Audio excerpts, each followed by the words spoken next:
Hello guys from Alice Spring, Northern Territory, Australia. Pababa na kami. This is the red center of Australia, the center of this continent. Pulang-pula ang lupa.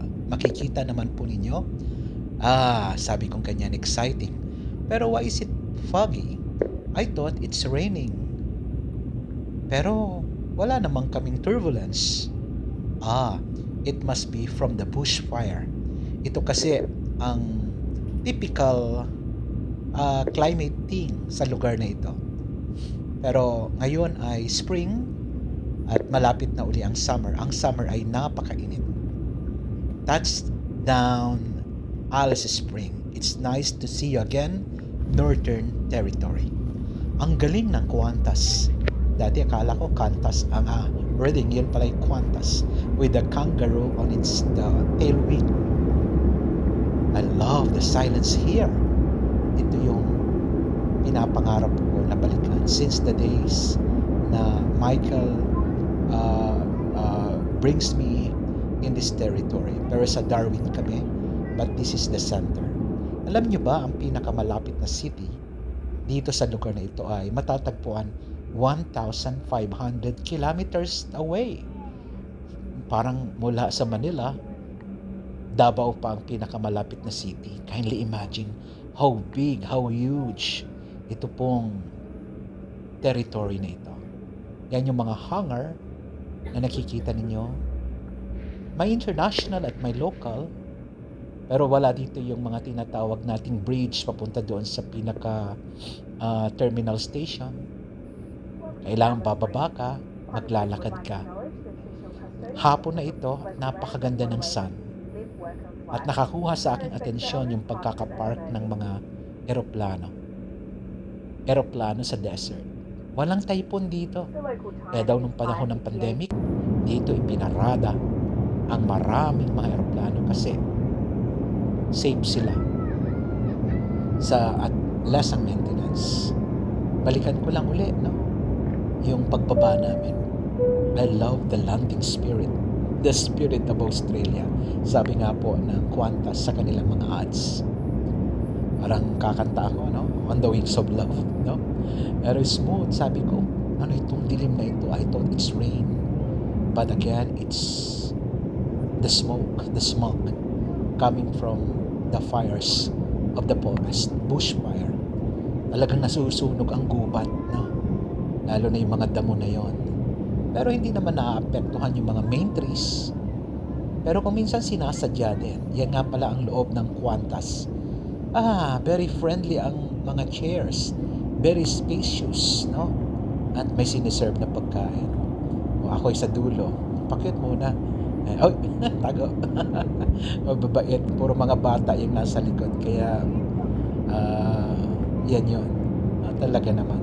So, galing kami ng Adelaide at wow naman ang airport. Talagang reflective kung ano makikita mo sa kabuuan ng Alice Spring. Yung mga tarps, telling the stories of the place that you are going to visit. The eucalyptus tree na napakarami all over. Yung rocks na yan yung typical decorations nila.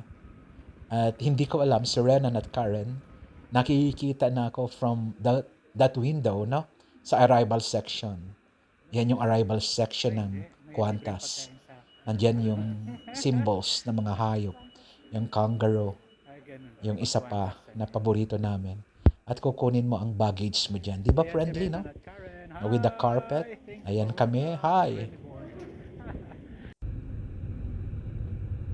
With Rene Boy, ang kuya niya. Driving na. Medyo nabaliw pa nga kami ng konti doon sa kasi yung sa ticketing, all electronic. Hindi mo alam kung paano ipapasok yung card and all. Sabi ko kay Renan, this is the sound of silence. If you are really tired of living in the populous city, dito mo makikita ang kapayapaan. Hinahabol sana namin makita ang sunset, pero nakunan ko na ng picture, sabi ko, and it's beautiful. Talagang pulang-pulang-pula. Mamaya, dun sa Anzac Hill, dadalhin daw nila ako doon. Ayoko na nga silang istorbohin kasi I know wedding day is so near and they need to prepare all the details.